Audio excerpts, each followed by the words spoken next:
दोस्तों इन दिनों हर जगह क्रिसमस की धूम है। पूरी दुनिया में त्योहार बड़ी खुशी से मनाया जाता है क्योंकि इस दिन प्रभु यीशु मसीह का जन्म हुआ था। दुनिया में यीशु को इंसान के रूप में भगवान का अवतार माना जाता है, जिन्होंने इस दुनिया से बुराई को मिटाने पर जोर दिया। लेकिन वो कैसे इस दुनिया में आए और आखिर क्यों कैसे उन्हें मौत की सजा सुनाई गई, इन सब सवालों के जवाब बहुत कम लोग जानते हैं। तो चलिए दोस्तों, जानते हैं इन सभी सवालों के जवाब आज के हमारे इस वीडियो में। वैसे तो ईसा मसीह के जन्म को लेकर लोगों के अलग अलग ओपिनियन है, लेकिन दोस्तों ईसा मसीह के जन्म को लेकर बाइबल में जो कहानी है उसका सबसे ऊपर रखा जाता है। बाइबल के मुताबिक ईसा मसीह का जन्म मरियम नाम की महिला के गर्भ से हुआ। ये महिला वर्तमान इजराइल के नाजरत गांव में रहा करती थी, जिसकी सगाई यूसुफ नाम के एक शख्स से हुई थी।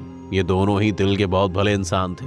कहा जाता है कि एक बार मरियम के पास एक एंजल आई जिसका नाम गैब्रियल था। ये एंजल यानी कि परी भगवान का मैसेज लेकर मरियम के पास आई थी। एंजल गैब्रियल ने उस समय मरियम से कहा था कि इस बार भगवान इस दुनिया में एक पवित्र आत्मा को भेजना चाहते हैं। ये बात सुनकर मरियम एकदम घबरा गई थी, क्योंकि तब तक उसकी शादी यूसुफ से नहीं हुई थी और ऐसे में वो बच्चे को जन्म कैसे दे सकती थी। तब उस परी ने उसे ईश्वर का चमत्कार बताते हुए उसे चिंता ना करने के लिए कहा जाता है कि इस दौरान मरियम अपने कजिन के यहाँ चली गई थी। वहां से वो 3 महीने बाद आई थी और तब तक वो प्रेग्नेंट भी हो गई थी, जिसके बाद यूसुफ ने उससे शादी करने के लिए मना कर दिया। लेकिन उसी रात यूसुफ के सपने में भगवान ने एक ईश्वर दूत यानी कि एक एंजल को भेजा और इस एंजल ने मरियम के गर्भ यानी कि वूम से एक पवित्र आत्मा के जन्म लेने के रहस्य के बारे में बताया और एंजल ने यूसुफ को मरियम से शादी करने के लिए कहा, जिसके बाद यूसुफ ने मरियम से शादी कर ली। माना जाता है कि अपनी शादी के बाद जब मरियम और यूसुफ नाजरत में थे और मरियम प्रेग्नेंट थी, उसी दौरान वहां के रोमन सम्राट ने आदेश दिया कि उस देश के सभी लोगों की गिनती यानी कि जनगणना करवानी है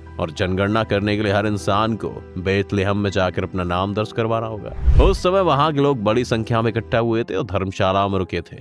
सम्राट के आदेश पर यूसुफ और मरियम भी बेतलेहम जनगणना के लिए चले गए थे, लेकिन उस दौरान वहां पर उनको रुकने के लिए बिल्कुल जगह नहीं मिली थी, क्योंकि तब तक वो पूरी तरह से लोगों से भर चुकी थी। जगह नहीं मिलने पर उन्होंने जानवरों के खलिहान में यानी कि एनिमल शेड में बसेरा डाला था। इसी जगह पर मरियम ने 25 दिसंबर की रात को ग्रेट लॉर्ड ईसा मसीह को जन्म दिया, जिसका नाम यीशु रखा गया। उस रात भेड़ों के झुंड की रखवाली के लिए कुछ गड़रिया यानी कि शेफर्ड्स वहां पर मौजूद थे। तब उन गड़रियों को एक फरिश्ते यानी कि एंजल ने जाकर उस खुशखबरी के बारे में बताया। एंजल ने शेफर्ड्स को बताया, तुम्हारे लिए बहुत अच्छी खबर है, धरती पर ईश्वर के पुत्र का जन्म हुआ है। आज की रात तो बहुत ही शुभ है, तुम्हारे सेवियर यानी कि रखवाले ने जन्म लिया है, इसका तुम जश्न मनाओ। वो बालक तुम्हें चारा खिलाने वाली एक नांद में मिलेगा। ऐसा कहा जाता है कि उसके बाद आकाश में कई सारे एंजल्स दिखाई दिए, जिन्होंने यीशु के लिए गाने गाए।